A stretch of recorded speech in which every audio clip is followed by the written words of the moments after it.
Shadow Slave. By Guiltythree. Chapter 1251, Rude Awakening.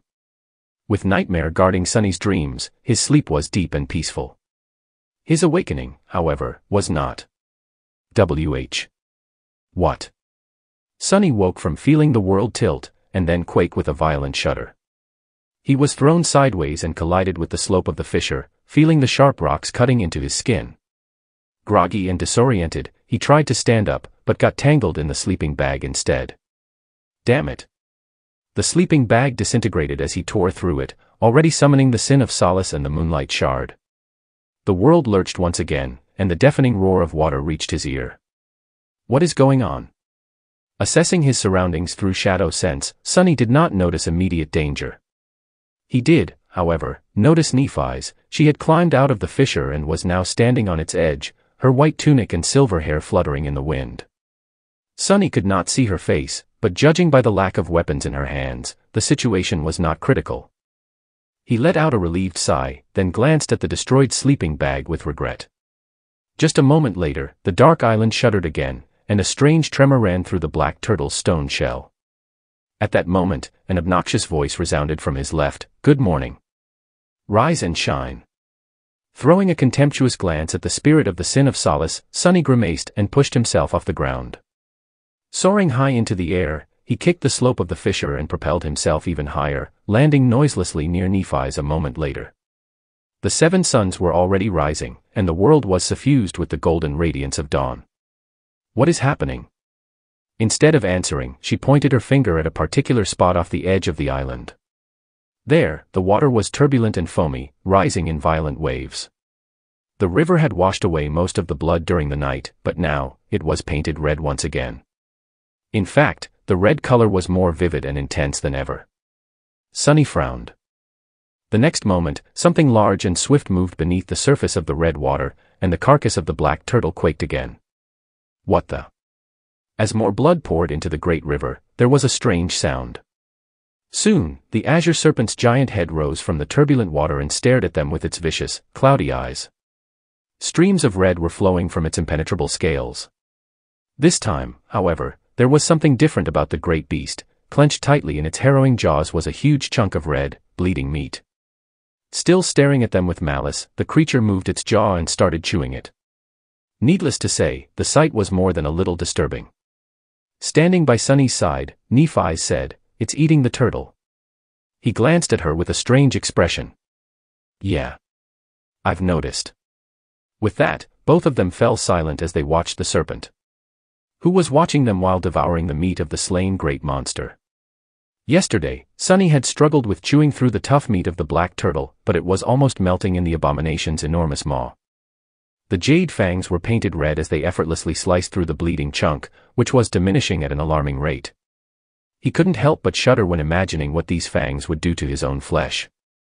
No armor memory he possessed and no attribute augmenting his body stood a chance of resisting the fangs of the great beast even for a split second. If those jaws closed on Sunny, he would be obliterated in an instant. Sunny stared at the feasting serpent. Then, suddenly, a long sigh escaped from his lips. You know what? I'm really damn tired of this. Nephi's looked at him with a silent question. Tired of what? Sunny vaguely pointed with his hand. It's just. Nothing ever goes as it is supposed to, does it? I remember surrendering myself to the cops when I became infected. They told me this and that about how the process of awakening is supposed to happen. And, I swear to the dead gods, not a single thing they told me to expect ended up coming true. A darkly exasperated expression appeared on his face. Oin, my first nightmare. An awakened tyrant appears. The solstice. There's a fallen terror blocking the only way out. The second nightmare. Here is a couple of immortal saints I need to kill. Oh, and they are completely out of their minds. Really, I went through so many absolutely unreasonable things as an aspirant, sleeper, and awakened. Sunny rolled his eyes.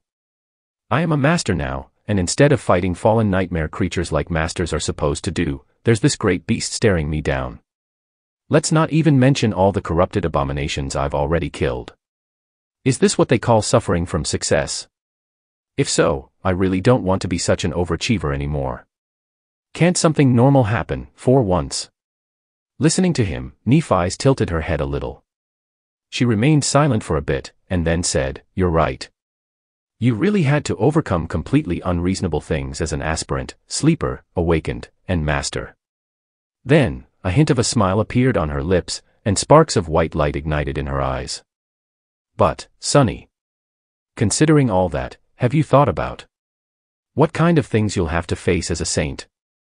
Sonny's already pale face suddenly became even whiter. A hint of horror appeared in his eyes. "Oh, gods!" He shivered. "You evil. No, I don't want to even think about it." Smiling, Nephi's looked away and concentrated on the azure serpent once again. After a few moments of silence, she said, "Maybe you should consider this as training, then. In any case, what do you think we should do now?" Sonny threw a gloomy glance her way and shrugged. "I'm not sure. The turtle is huge, so even this old snake won't be able to hollow its shell out quickly. I don't think it can overturn the carcass or break through the carapace at this point. But I'm not sure. We should be ready for anything, I guess." Nephi's lingered for a while, and then nodded. "I agree. Let's wait and see, then." As the enormous carcass of the great monster shuddered once again, they stood side by side and watched silently as the water was slowly saturated with crimson blood. Chapter 1252, Voyage. At first, Sonny and Nephi's were tense and fully focused, observing the feasting serpent with grim apprehension and a bit of dread. But then, slowly, it got a little boring. Even though very few people had ever gotten a chance to see a great beast devour a great monster, or maybe none at all, as it turned out, even such a macabre and awesome spectacle could grow old really fast. The black turtle was just too enormous. Even though the azure serpent was gigantic itself, it still couldn't devour a significant portion of its carcass in a short amount of time, no matter how hard it tried. It would probably take the creature days, or even weeks, to put a dent in the floating corpse of the titanic monster. Eventually, Sonny and Nephi's found themselves sitting side by side on the green moss, looking silently at the great river. The two of them made for a striking contrast. Sonny was wearing a tunic of black silk embroidered with silver thread, his hair black as a raven's wing. Nephi's was wearing a tunic, too, hers perfectly white and decorated with red accents. Her long silver hair was moving slightly in the wind. One's eyes were like two pools of unfathomable darkness, the others were gray, calm, and hid within them a boundless, immolating heat. Both would have seemed too flawless and beautiful to a mundane human, with perfectly smooth alabaster skin and faces that seemed to have been chiseled from precious stone by a divine sculptor.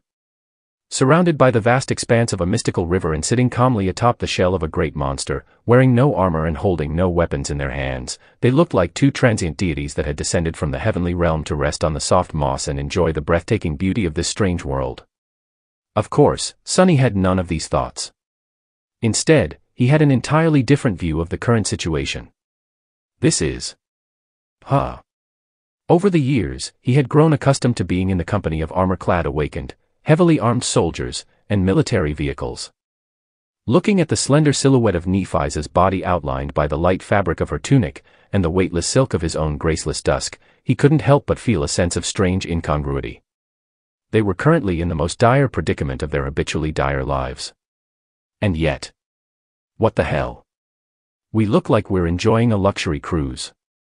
Of course, leisure cruises and getaways on tropical islands had not been a thing since before the dark times. Sonny just found the idea amusing after randomly learning about that ancient tradition from Rain, and was reminded of that conversation right now. He knew that being surrounded by great abominations was not exactly one's idea of a relaxing vacation. However, the corpse of the black turtle was technically floating, so it was like a ship.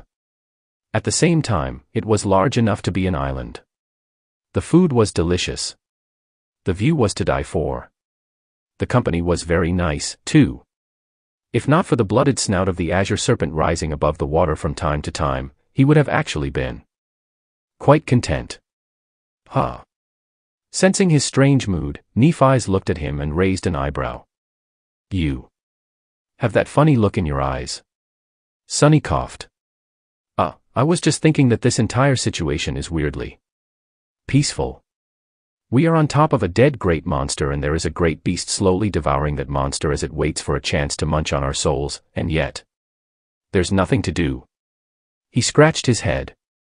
Let me tell you, the start of my second nightmare was nowhere near as relaxing. Plus, this black turtle, it's kind of like a ship, isn't it? So, we're relaxing on a ship. I just think it's funny. Nephi's blinked a couple of times, then stared at the black expanse of the black turtle's shell. After a short pause, she said awkwardly, "Oh. You would know better.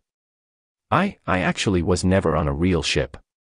Sunny tilted his head a little. "Oh. That's right. She was brought to Antarctica by Whispering Blade. She never sailed across the ocean on an alloy battleship, only flew through the sky aboard the chain breaker." He chuckled. "Well, it's not that special. Mostly, you just stay inside and pray that the ship doesn't start splitting around you. Or that something from the outside doesn't come inside to pay you a visit. By the way, both of those things happen to me. So no matter how strange it feels to say, this feels much nicer." Nephi's hesitated for a few moments, then looked away. Her voice was even when she said, "This is much nicer than the start of my second nightmare, too. Because I'm not alone." Sunny looked at her carefully. A strange thought surfaced in his mind. Was she going to say something else? He suddenly felt tense again. A lot of very complicated emotions that Sunny had done his best to avoid for a long, long time reared their heads in his heart. Was she? Luckily, or unfortunately, the azure serpent chose that exact moment to let out a frenzied roar and dive back into the water, sending a huge fountain of it flying into the sky. It seemed that the old snake had been satiated, by now. Full of renewed vigor, the serpent started circling the black turtle once again, raising its head from time to stare at them with deranged eyes. Sunny sighed. "This snake just never gives up, does it, Oin?" Nephi silently nodded and then stood up. Illuminated by the light of the 7 suns and outlined against the blue sky, her lithe figure was like a painting. "But it really can't overturn the carcass or break the shell. We don't need to keep watching it for now." Sunny raised an eyebrow. "So then, what should we do?" She thought for a while, then glanced at the soft carpet of green moss and the mysterious landscape of the dark island. Eventually, Nephi shrugged. "Whatever we want."